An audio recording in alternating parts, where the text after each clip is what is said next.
Buenos días, mis hermanos. Sean todos ustedes muy bienvenidos. Y vamos entonces a comenzar con el estudio del libro de Ageo.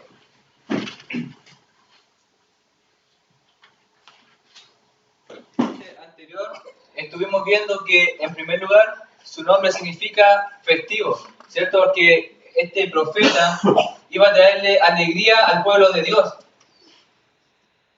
Iba a cambiar la situación en que se encontraban actualmente. Él trajo un mensaje duro, un mensaje que obviamente no era de su caricia al pueblo o un mensaje tierno, sino que era un mensaje de llamado a la acción, reprenderlos, haciéndoles ver que realmente el comportamiento que estaban demostrando a Dios no era el mejor, de que estaban usando su tiempo en cosas ajenas a la voluntad de Dios, de que su dedicación, su entrega y devoción estaba en otro lado. O sea que su corazón estaba envuelto en otras situaciones, en otras cosas. Él no estuvo solo, él estuvo trabajando con Zacarías, ¿cierto? Con Zorobabel, con Josué también, el sumo sacerdote. Él fue el hombre encargado de unir dos funciones. Una, animar al pueblo de Dios a volver a su Dios, y la otra era la reconstrucción del templo de Dios. Como le dije al revés. Y también otra cosa, que es la única persona con ese nombre en toda la Biblia, Ageo, y no se encuentra en ninguna otra parte. Y se menciona también en Esdras, pero es una persona, el mismo profeta. Y está compuesto por 2 capítulos y 38 versículos. Bien, pero que las enseñanzas que trae son realmente potentes, es como una dinamita.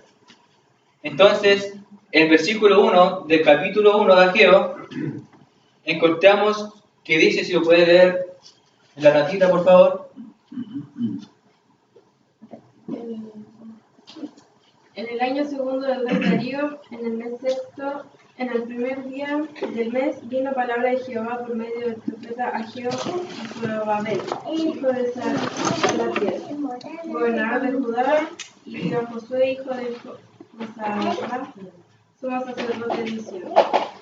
Y si nos preguntamos, es importante saber de quiénes son estas personas, saber por qué Jehová les está hablando y en qué momento de la historia sucedió esto.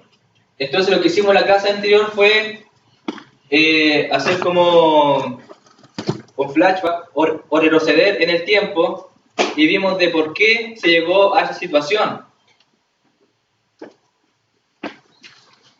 Finalmente llegamos a un periodo en que se llamaba el cautiverio. ¿Y se recuerdan en qué consistía el cautiverio? Es importante que refresquemos esta parte porque es importante para entender el libro. El hermano Marco, por ejemplo, ¿se recuerda en qué consistía el cautiverio? ¿O por qué el pueblo llegó a la cautividad?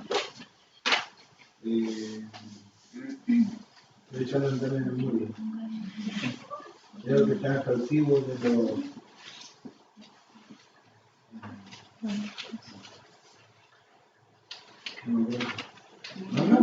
Sí, en primera instancia fueron cautivos por el pueblo, por el imperio, digamos, medo-persa. No fue por los babilonios en primer lugar. Los medos persas fueron el segundo reino. Y entonces, recapitulando un poco lo que sucedió, entonces acordémonos que el reino de Israel se había dividido en 2 partes, ¿cierto? Uno era el Israel del norte y la otra era la parte del sur. Entonces, ¿de qué manera se diferenciaban? Israel y Judá. ¿Y qué pasó? El pueblo de Israel, ¿cierto? La parte norte se entregó a los ídolos, desafió a Dios, se fue en quejas en contra de Dios, y finalmente Dios envió a una nación que los oprimiera y destruyera a esa parte, el imperio asirio. Y quedó Judá solo, ¿Ya se recuerdan que vimos aparte Judá solo? Entonces, la parte del sur, Judá, después empezó a hacer lo mismo. Pero en este caso Dios no podía hacer lo mismo de destruirlo, porque Dios había dicho a Abraham de que a través de su linaje iba a venir el Salvador del mundo. Entonces, Él mantuvo su promesa hecha a Abraham, repetida a Isaac, a Jacob, a David. Entonces, Él perdonó al pueblo y permitió que viviera, ya para que naciera Jesús y nos salvase a todos nosotros. ¿Cierto? Bueno, pero lo que sucedió es que finalmente igual este pueblo se entregó a la idolatría y empezó a desobedecer a Dios. Entonces, Dios envió a sus profetas a que advirtiera al pueblo, a que trabajara con ellos, pero ellos continuaban en la desobediencia, continuaban quejándose en contra de Dios. Entonces Dios les advirtió a través de Jeremías, y lo leemos en el texto, el capítulo 25, versículo 11, les dijo que entonces los iba a entregar en manos de los babilonios. Dice, y toda la tierra será puesta en ruinas y en espanto, y servirán estas naciones al rey de Babilonia 70 años. Entonces les había advertido ya que iban a servir al rey de Babilonia. Y tiempo después entonces vino el rey de Babilonia y sitió a este pueblo y después se lo llevó cautivo a Babilonia. ¿Cierto? Se lo sacaron de su tierra. Y poco tiempo, bueno, y 70 años, es harto tiempo, después que estuvieron en Babilonia cautivos, un rey que fue Ciro, el persa, del segundo imperio de Medo-Persa. Cuando yo dije delante de los Medo-Persas, porque tú preguntaste por el tema de la cautividad de los israelitas, y no tiene que ver con los cautivos de Judá, con la parte sur de... Pero me refiero a la cautividad del pueblo de Israel. Todos.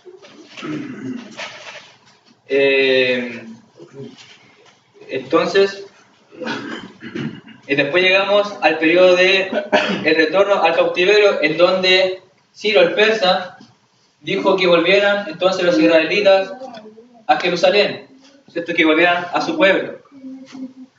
Y de hecho les había dicho que fueran a reconstruir el templo a Dios. Porque Dios le había dicho en alguna manera a Ciro el persa de que mandara otra vez a los judíos a reconstruir el templo para Dios. Entonces, la misión de este pueblo era, al volver a Jerusalén, su misión era reconstruir el templo de Dios.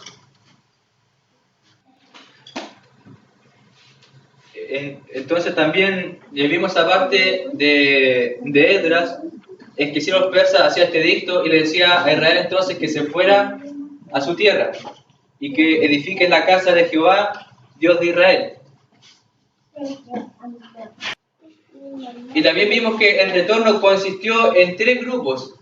El primero fue liderado por Zorobabel, en los cuales se encuentra el libro de Ageo, el primer grupo que retorna a Jerusalén a la reconstrucción del templo. El segundo fue Esdras y el tercero fue liderado por Nehemías. Pero nosotros estamos en esta parte, en el primer grupo que va a reconstruir el templo de Dios. Bueno, y después que volvieron a Jerusalén, después de 2 años, hicieron los cimientos del templo. Imagínense la alegría que había entre el pueblo, la alegría que había entre todas las personas que estuvieron reconstruyendo el templo. Por fin hicieron los cimientos, que sabemos que es la parte más importante de las construcciones. Pero lo que sucedió fue que los samaritanos empezaron a alertarse, empezaron a asustarse un poco, y los samaritanos eran de la región o la capital de Samaria, que el rey en ese periodo de la cautividad empezó a mezclar a gente y la llevaba toda a Samaria y los pescaba de distintas ciudades y de partes idólatras. Entonces es por eso que los judíos nunca se llevaron con los samaritanos, porque finalmente el rey los había juntado y incluso estuvieron como atentando en contra de la reconstrucción del templo. Entonces lo que hicieron ellos fue de sobornar a algunas personas, intentaron de intimidarlos, les fueron con mentiras al rey en ese tiempo. Entonces les dijo, bueno, entonces que no sigan con la reconstrucción del templo, y cesó la reconstrucción del templo de Dios, ¿cierto? Eso lo encontramos en Esdras, en todo el capítulo 4, y especialmente el 24, que nos dice: entonces cesó la obra de la casa de Dios que estaba en Jerusalén, y quedó suspendida ¿hasta cuándo? Hasta el segundo año de Darío. Y cuando vamos entonces ahora a capítulo 1, versículo 1, dice: en el año segundo del rey Darío. Entonces acá llegó el momento en que el pueblo empieza otra vez a reconstruir el templo. ¿Y por qué empieza a reconstruir otra vez? Porque viene el profeta de Dios a hablarles a este pueblo. Han pasado 16 años desde que habían ya vuelto del cautiverio. Por fin había llegado la libertad. Y por fin estaban libres. Y por fin estaban en su tierra, a donde pertenecían. Por fin había llegado aquel momento tan anhelado. Por fin iban a tener una mejor comunión con Dios. Iban a reconstruir el templo y tener una relación estrecha con Él. Pero pasaron 16 años y la reconstrucción del templo aún seguía solamente en los cimientos. El pueblo de Dios se encontraba en la condición de pobres, cansados y fatigados. Sembraban y no cosechaban, y trabajaban y no recibían dinero. Se cansaban y se esmeraban en tratar de hacer las cosas bien, pero aún así les salían mal. Entonces la condición en que llegan ante Dios realmente es deplorable, faltos de todo. Pero eso no fue porque Dios sea injusto o que sea malo, sino que fue culpa de ellos, y lo vamos a ver en esta parte. Leamos desde el versículo 1 hasta el versículo 5, leyendo un versículo de cada uno, desde la hermana Evelyn.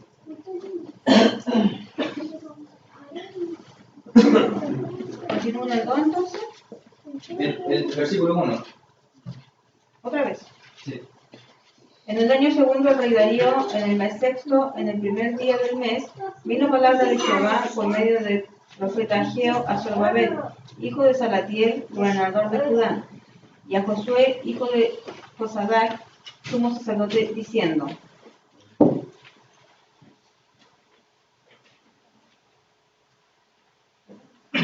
El versículo 2. Hermano Hugo.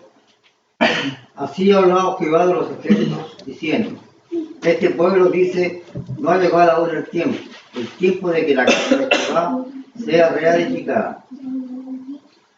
Entonces vino palabra de Jehová por medio del profeta Ageo, diciendo: Es para vosotros el tiempo, para vosotros de habitar en vuestras casas artesonadas, y esta casa está desierta. Hermana Emma. Que no sé qué capítulo es, eso. El capítulo 1 de Ageo. ¿El capítulo 1? Sí. Versículo 3 o 6. Ya no podía saber. Ahora sí, el 7. 6. 5.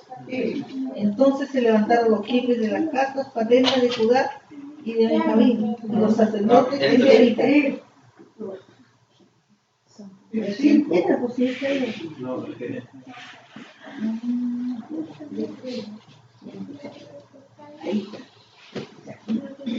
Pues así ha dicho Jehová de los ejércitos: meditar bien sobre vuestros caminos.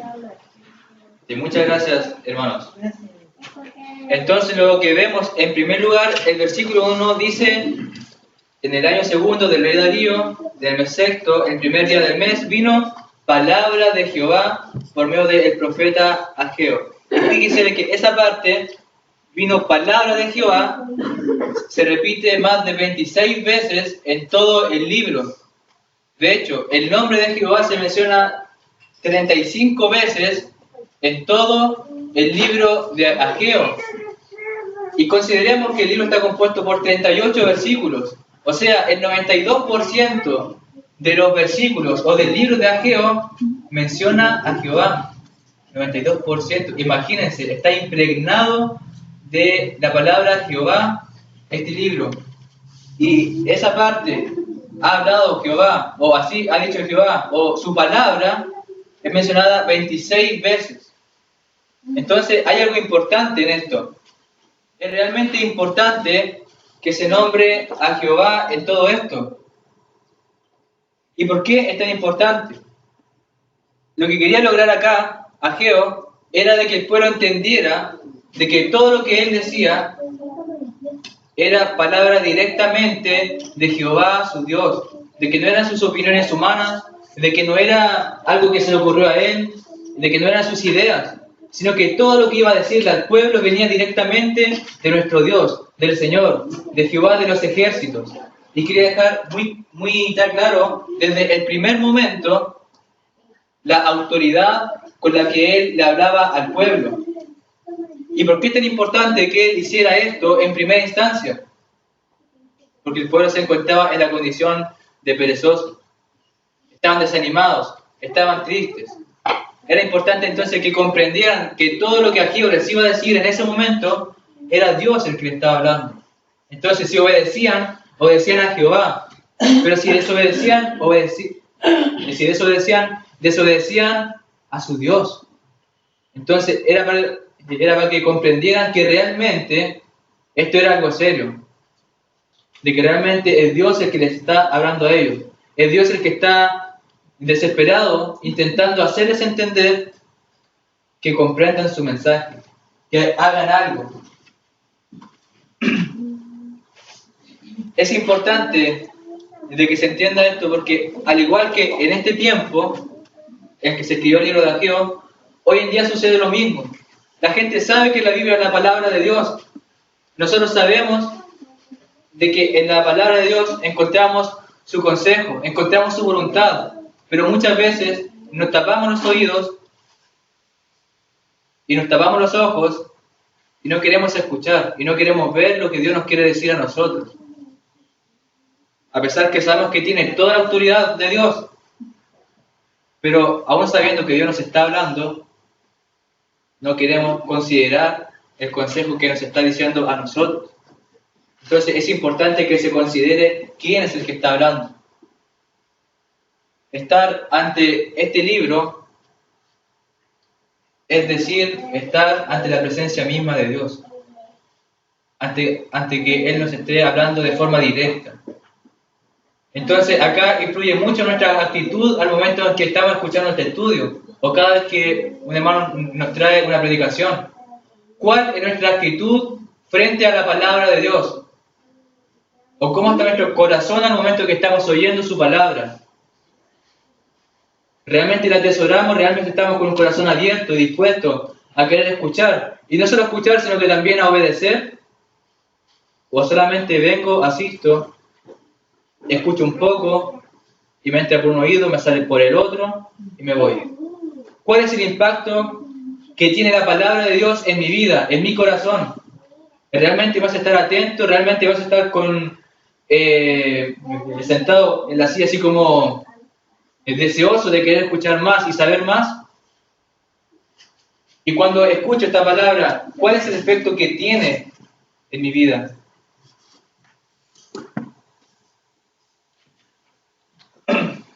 La verdad es que Dios nos quiere decir algo, hermanos. Él siempre está intentando de decirnos cosas. La pregunta es, ¿estamos dispuestos a obedecer sabiendo que Dios nos está pidiendo cosas? ¿De qué me sirve escuchar y leer la Biblia tanto si no voy a estar dispuesto a obedecer a Dios? ¿Y tendría algún sentido eso? Y llenarme de conocimiento y de entender la palabra. Pero si al momento de ponerla en práctica se me olvida, ¿me servirá de algo? Obviamente no. Si hay algún comentario, se puede levantar la mano y dar el comentario. O preguntas también si es que hay, si es que algo no queda claro. Entonces, si no se acata lo que Dios nos está diciendo, entonces realmente no estamos obedeciendo a Dios y nos está sirviendo mucho que oyamos su palabra. A veces simplemente tenemos un convencimiento intelectual y no de corazón. Simplemente sabemos que Dios nos está hablando, pero comprendemos su palabra, pero el convencimiento del corazón se queda excluido. Muchas veces decimos, no, este grupo de personas se junta solamente por sus emociones, simplemente lloran, hacen palmas, saltan y solamente involucran su corazón. Pero nosotros a veces hacemos totalmente lo opuesto. Simplemente intelectualismo, simplemente comprensión, simplemente inteligencia de comprender las Escrituras, pero al momento de involucrar el corazón, el alma en la adoración a Dios, el alma en la vida que yo le entrego a Él, a veces nos quedamos un poco cortos en ese sentido.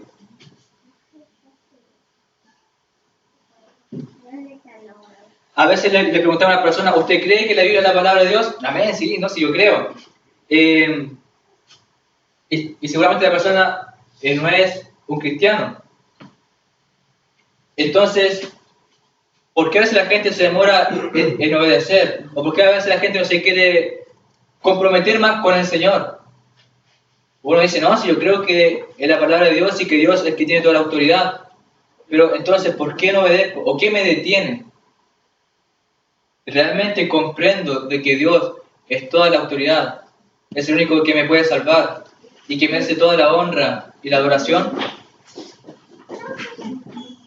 La Biblia tiene la autoridad en esta vida y tiene la capacidad de moldearnos, la capacidad de corregirnos, de edificarnos, de darnos ánimo también, pero va a tener más autoridad en el día final. Porque dice en Juan 12, versículo 42, está hablando Jesús y dice, el que rechaza mis palabras tiene quien le juzgue. La palabra que he hablado, ella le juzgará en el día postrero. Hoy en día sí nos edifica la palabra y sí nos moldea. Pero va a llegar un momento en que esta palabra nos va a juzgar según las obras que haya hecho cada uno.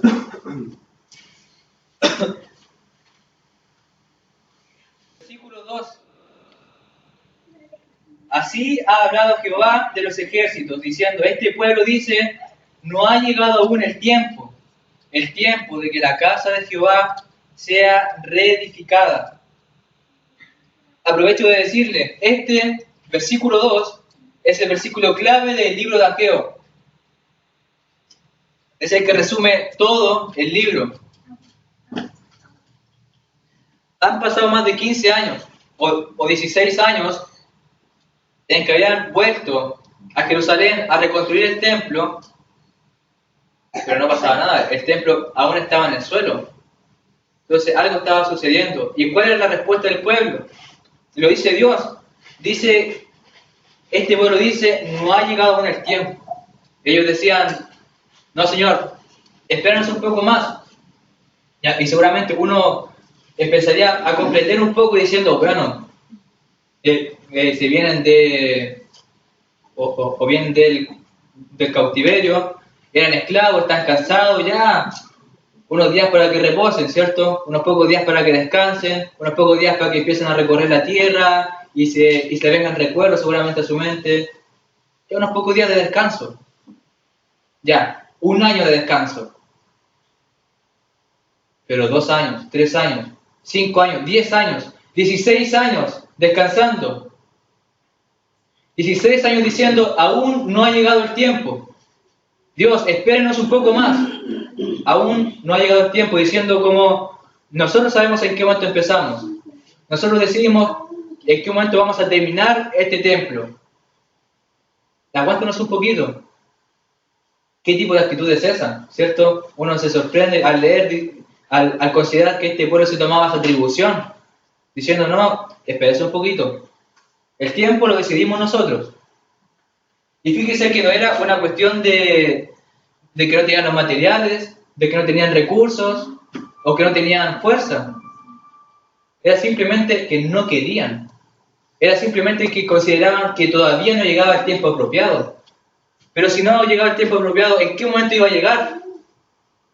Una de las palabras que más se repite en el libro de Ageo también es la palabra ahora. Porque este pueblo intentaba demorar todo. Pero Jehová les decía, ahora es el tiempo aceptable. Ahora es el momento en que ustedes empiezan a trabajar. Ya basta de tanta pereza. Basta de tanta desobediencia. Ahora, hoy es el momento que empiecen a trabajar en el templo, en la casa de Dios. Este pueblo empezó a poner excusas, descuidando la casa de Dios, la obra de Dios, descuidando el propósito de Dios. Estos hombres le estaban diciendo no a nuestro Dios, a su Dios. Y si el tiempo no era ahora, ¿cuándo iba a ser el tiempo? ¿Qué habían estado haciendo todo este tiempo el pueblo? Y fíjese que el libro nos dice qué estaba haciendo el pueblo este tiempo. Versículo 3. Entonces vino palabra de Jehová por medio del profeta Ageo diciendo, es para vosotros tiempo, para vosotros de habitar en vuestras casas artesonadas, y esta casa está desierta. Y les reprochan, diciendo, bueno, ustedes están más preocupados de sus propias casas, ustedes están afanados en sus propias cosas, en sus propias vidas, en sus problemas, en sus sueños, en sus aspiraciones, en su propia casa, y descuidan la casa de Dios, y descuidan mi casa. Dice de casas artesonadas, y quiere decir con techo, ¿cierto?, bien selladas, y también se refiere a decoradas, hermoseadas. O sea que les daba el tiempo incluso de afinar los más mínimos detalles de sus casas, de tal manera de dejarlas hermosas a la vista, dejarlas cómodas. Pero la casa de Dios estaba descuidada. Entonces Dios le dice, ustedes dicen que no ha llegado el tiempo, pero sí tienen tiempo de estar pendientes de trabajar en sus propias casas. ¿Y qué vemos acá? Simplemente vemos egoísmo. Bueno, hay dos cosas que vemos. Egoísmo e idolatría. La una lleva a la otra. El egoísmo después me lleva a la idolatría. Porque empiezo a adorarme a mí mismo, a mis cosas, a mis sueños, a mis deseos, a mi casa, a mi vida. Pero mi adoración a Dios, mi devoción por Él, mi amor por mi Dios, queda bajo mi casa. De ser el único Dios, el Todopoderoso, pasa a ser la segunda prioridad.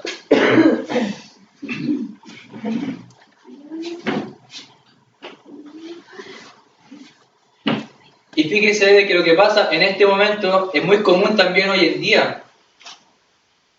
Sabemos que debemos estar arduamente y trabajando en la casa de Jehová, en la casa de Dios, en la obra de Dios. Pero nos empezamos a preocupar más de nuestras cosas. Empezamos a preocuparnos más de mis deseos, de mis necesidades. ¿Qué quiero? Mis sueños y mis expectativas.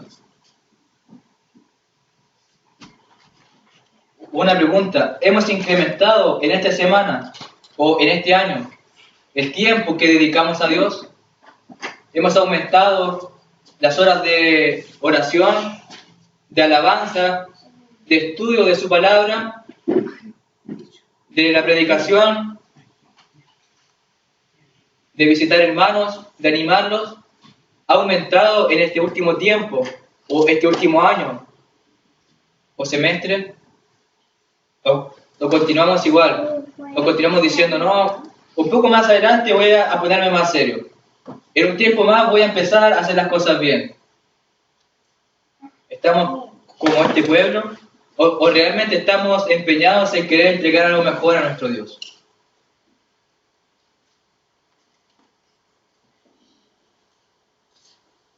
Y quizás llegue un momento en que nuestro corazón se empiece a endurecer, en que sabemos que Dios nos está hablando, pero esta palabra después como que no empieza a obrar en nuestros corazones. Ojalá que nunca llegue ese momento, hermanos. Es que Dios nos hable, pero esta palabra entra en el corazón y después se va y no causa ningún efecto en nuestras vidas. Porque en ese momento va a empezar a endurecerse el corazón y después empezar a agrandarlo es más difícil, es tarea más ardua. Y nos convertimos en oidores olvidadizos. Y fíjese lo que dice el versículo 2. Así ha hablado Jehová de los ejércitos diciendo, este pueblo dice. Y fíjese, dice, este pueblo, y no dice mi pueblo. Aunque el pueblo de Israel o los judíos era pueblo de Dios, él decía, este pueblo. O sea, era tan serio el asunto, era tanto la seriedad de esto, que llevó a Dios a decir de su propio pueblo, este pueblo, así como cualquier otro pueblo. Entonces, realmente el asunto es algo serio. ¿Y qué está pasando con el pueblo de Dios? Recordemos que este pueblo venía de la cautividad, esclavos, y llegaban ahora a Jerusalén, a su tierra. Empezaron a reconstruir sus ciudades, el templo. Pero los afanes del mundo se empezaron a llevar. Los afanes de esta vida empezaron a hacer que su mente se desviara de su foco principal, que era trabajar en la reconstrucción del templo, o de trabajar en la obra de Dios. Los afanes de este mundo los empezaron a desviar. Y esto es muy similar a lo que sucedió al momento en que Dios estaba esclavo en Egipto y Dios les prometió que los iba a sacar y les iba a entregar una tierra. Pero les dijo, al momento en que ustedes empiezan a disfrutar de esta tierra nueva, que empiecen a disfrutar de la leche que fluye, la miel, de todas las calles hermosas, los paisajes y las casas llenas de todas cosas que ellos no habían llenado, les dice en Deuteronomio 6, versículo 12, cuídate de no olvidarte de Jehová que te sacó de la tierra de Egipto. Al momento en que empiezan a disfrutar de estas bendiciones, cuídense de no olvidarse de mí. ¿Y qué pasó? El pueblo se olvidó de Dios. Y nuevamente se repite la misma escena. Dios los saca de la esclavitud de Babilonia o de Persia, en este caso, y nuevamente se olvidan de Dios y empiezan a preocuparse de sus propios quehaceres. Y esta reacción también es común en nosotros, pero comienza de a poco. No es que de repente nos desviamos de Dios, sino que empieza de a poco. Y poco a poco empezamos a alejarnos y poco a poco los afanes de este mundo nos empiezan a sacar de nuestro objetivo, trabajar en la casa de Dios. Y analicemos hasta el momento en que hablamos. Mi tiempo, mis planes, mis sueños, mis decisiones, yo y yo y yo. Y siempre estamos pensando en nuestras cosas. Y pensando en que tenemos el control de toda nuestra vida. Pero ¿cuánto tiempo dedicamos a conversar con Dios, a orarle? ¿Y cuánto de nuestro tiempo dedicamos a estudiar su palabra? Dios quiere que oremos, Él quiere que le cantemos, Él quiere que estudiemos su palabra. Entonces, hermanos, empecemos a hacerlo siempre, constantemente. Si no lo estamos haciendo, es porque no conozco lo que hace cada uno en su vida. Pero si no lo estamos haciendo, empecemos entonces, ahora, a trabajar por el Señor. Empecemos ahora a estudiar más su palabra. Empecemos ahora a practicar más himnos. Empecemos ahora a orarle más. Siempre es tiempo de volver a Dios. Él siempre está con los brazos abiertos. Pero este pueblo empezó a decir, aún no ha llegado el tiempo de trabajar para Dios. Y finalmente esto se convirtió en una idolatría. ¿Qué es idolatría? Y si alguien me pudiese ayudar con el concepto. ¿Qué es idolatría?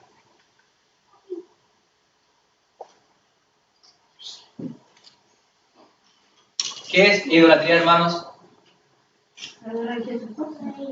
Ya, adorar a dioses falsos. Y todo lo que uno pone en el corazón en cosas que no son de importancia. Perfecto, también, ¿cierto? Entonces la idolatría es poner a algo o a alguien en el lugar que le corresponde a Dios. A veces pensamos que la idolatría es solamente un ídolo de yeso. Eso es idolatría también. Pero esa no es la idolatría más grave. Esa no es la peor idolatría.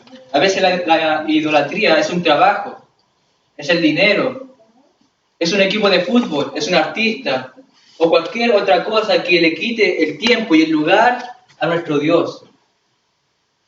Y no solamente los ídolos de yeso, sino que estas cosas que son un poco más sutiles y que nos atrapan y nos quitan más tiempo. Los ídolos de barro, los artistas, las estrellas, Exacto. ídolos de barro.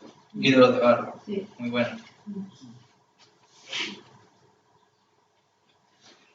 A veces tus ídolos también son el internet, mis hobbies o mis pasiones, lo que me gusta hacer. Seguramente me gusta cantar y me pongo a cantar en todas partes y empiezo a faltar a las reuniones o le dedico menos tiempo a Dios. O seguramente mi hobby es escuchar música y prefiero escuchar música antes que escuchar su palabra. Y no digo de que no se puedan hacer las otras cosas, sí se puede hacer. El tema está en que no descuidemos lo otro. Ahora en Jerusalén ya nadie piensa en la reconstrucción. Todos están ensimismados, pensando en sus propias cosas y colocan sus propios intereses antes que la obra de Dios.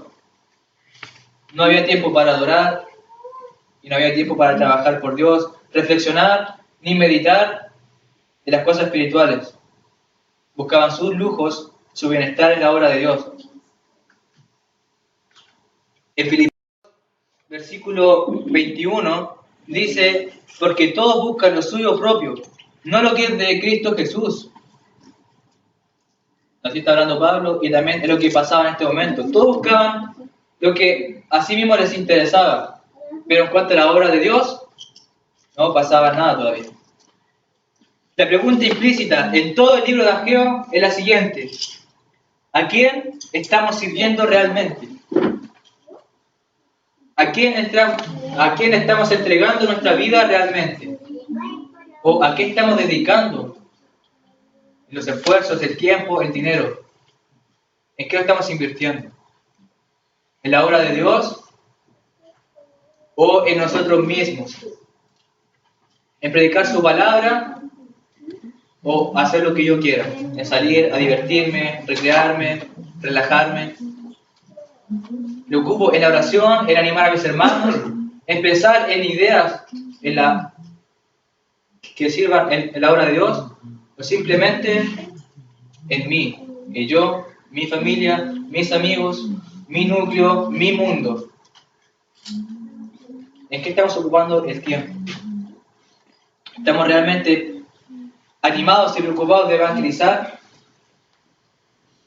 aprender y mejorar nuestra adoración? A veces sucede que siempre estamos cansados al momento de hacer estas cosas.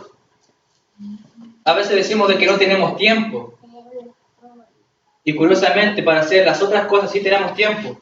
O quizás a veces nos falta tiempo para hacer las otras cosas, pero nos hacemos el tiempo. Y si nos falta tiempo para estudiar la palabra de Dios o para trabajar en su obra, hagámonos el tiempo.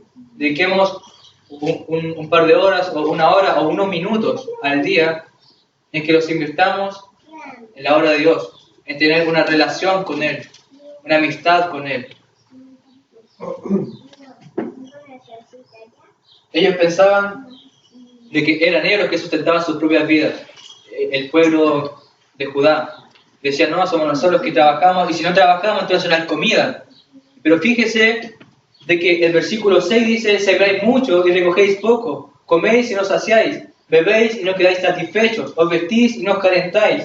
El que trabaja jornal recibe su jornal en saco roto. O sea, que trabajaban y trabajaban, pero finalmente no recibían nada. Porque el que es la fuente de nuestras bendiciones es nuestro Dios, es el Señor. Y por más que trabajemos, que invertamos el tiempo y por más que nos afanemos en conseguir estas cosas, si Dios no quiere que la tengamos, entonces no la vamos a tener. Y de hecho, el versículo 9 dice de que le sucedían estas cosas porque Jehová no quería que prosperaran, porque estaban buscando sus propias cosas y descuidaban su casa.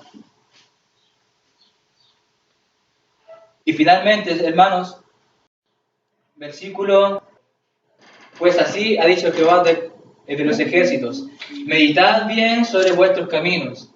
Y esta frase, el meditar sobre vuestros caminos, o meditar en los corazones, se repite 5 veces en el libro. Está constantemente Dios diciendo al pueblo, mediten sobre las cosas que están haciendo. Fíjense, sus casas están hermosas, están llenas de todo. Pero miren mi casa, miren mi templo. Con suerte los cimientos. Con suerte los cimientos. Entonces, empiecen a reflexionar, empiecen a meditar. Solamente se preocupan de sí mismos. Pero, ¿y de mi trabajo? ¿Y de mi obra? ¿Y de mi casa? Acá hay una voz triste de parte de Dios. Obviamente le duele que su pueblo lo desprecie de esa manera. Y le está motivando, incentivando a que empiecen a trabajar por Dios. Mediten. Y la pregunta a nosotros es si meditamos sobre nuestros caminos. ¿Estamos reflexionando sobre cómo estamos conduciéndonos en esta vida? ¿Nos hemos puesto a pensar de cómo estamos espiritualmente? ¿O cuánto tiempo le dedicamos a Dios, a nuestra espiritualidad? ¿Y nos preocupamos más acerca de su obra? ¿O simplemente estoy más ocupado en mí mismo? Entonces, el libro de Ageo también es un llamado a reflexionar, a meditar sobre cómo estoy llevando mi vida. El día se compone de 24 horas. Supongamos que dejamos unas 8 horas ya para dormir, 8 horas al trabajo. Nos quedan las otras 8 horas en que le ocupamos en lo que queremos. Ya seguramente son 8 o 6, ahí depende de cada uno. ¿Y cuántas de esas 8 o 6 horas dedicamos para Dios? Le invito, así es que no lo hace o no lo estaba haciendo, de que esas 8 o 6 horas dediquemos al menos 1 hora o 30 minutos a estudiar su palabra. Y todos los días, por los 30 minutos en la mañana, y leemos la palabra de Dios. O le cantamos. O apartamos 1 hora, 40 minutos de estudio bíblico, 10 minutos de oración, 10 minutos de cántico. Y va a ver que su vida va a empezar a cambiar. Y no es una frase cliché ni nada como que suena mágico, es real. Su vida empieza a cambiar. Su relación con Dios empieza a cambiar, empieza a mejorar. Y finalmente les quiero hacer una pregunta y que me responda algún hermano. ¿Qué ha aprendido sobre estos primeros versículos del libro de Ageo? ¿O con qué se va a ir a su casa después y en qué va a reflexionar? ¿Qué ha aprendido de este libro hasta el momento? Aprendí que por ahí vos tiene el problema que tenían con los samaritanos. Judíos y samaritanos se podían ver. ¿Ya? Y ahora que no sé lo que querían, lo que decían ahora. No querían trabajar. Hermano Jaime, Trabajar en nuestro templo, en tu en templo. nuestro templo espiritual. Muy bien. Hermano Hugo. Hermano, yo creo que este estudio ha sido muy bueno, hermano. Realmente nosotros miramos con mucha liviandad nuestra creencia, nuestra fe, nuestra religión. Pienso que es mucho más de lo que nosotros hacemos, lo que Dios pide. Y no es gravoso porque eso podemos hacer nosotros. Pienso que ha sido un estudio muy bueno, hermano, que yo creo que nos va a hacer reflexionar. Porque con estos libros del Antiguo Testamento, como que uno no mira, pero tiene muchas enseñanzas, hermano. Les agradezco por su atención, hermanos, y sus comentarios han estado muy buenos y esa es la idea. Y que hagamos una comparación